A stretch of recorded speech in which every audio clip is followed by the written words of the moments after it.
प्रभु, आज स्वर्ग नहीं कांप रहा, पूरी सृष्टि डर गई है। नरसिंह का क्रोध अब किसी असुर पर नहीं रुक रहा। ये वही क्षण था जब स्वयं देवताओं ने एक देवता से दूसरे देवता को रोकने की प्रार्थना की। नरसिंह ने अधर्म का अंत तो कर दिया था, लेकिन उनका क्रोध अब सृष्टि के लिए संकट बन चुका था। और जब शक्ति सीमा भूल जाए तो उसे रोकने के लिए केवल शक्ति नहीं, महाशक्ति प्रकट होती है। कहानी उस क्षण से आगे बढ़ती है जब अत्याचारी हिरण्यकश्यप का अंत हो चुका था। धर्म की विजय हो चुकी थी, पर संतुलन अभी बाकी था। भगवान नरसिंह का अवतार अधर्म के विनाश के लिए प्रकट हुआ था, लेकिन उस युद्ध के बाद उनका प्रचंड क्रोध शांत नहीं हुआ। उनकी उग्र ऊर्जा से दिशाएं कांपने लगी, धरती थरथरा उठी, आकाश दहकने लगा और समय तक सहम गया।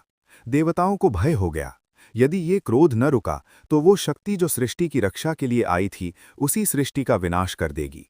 तब सभी देवता ब्रह्मा से लेकर इंद्र तक एक ही स्थान पर एकत्र हुए, और पहली बार देवताओं ने किसी और देवता से नहीं बल्कि महादेव से प्रार्थना की। महादेव जो संहार भी हैं और शांति भी। महादेव ने पहले अपने गणों को भेजा, पर नरसिंह की उग्र चेतना किसी के वश में ना आई। तब महादेव समझ गए, ये युद्ध नहीं, ये संतुलन की पुकार है।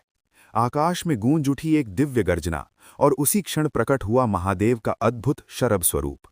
8 पैरों वाला, विशाल पंखों से युक्त, सिंह का मुख और असंख्य भुजाओं से सुसज्जित एक ऐसा रूप जो शक्ति और चेतना का संगम था।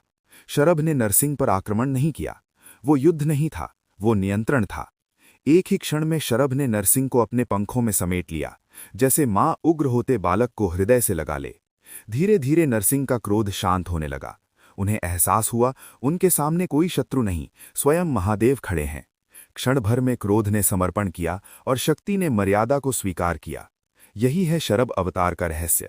जब शक्ति दिशा भूल जाए तो उसे रोकने के लिए शक्ति नहीं, करुणा से युक्त महाशक्ति प्रकट होती है। इसीलिए महादेव केवल विनाशक नहीं, वो सृष्टि का संतुलन है।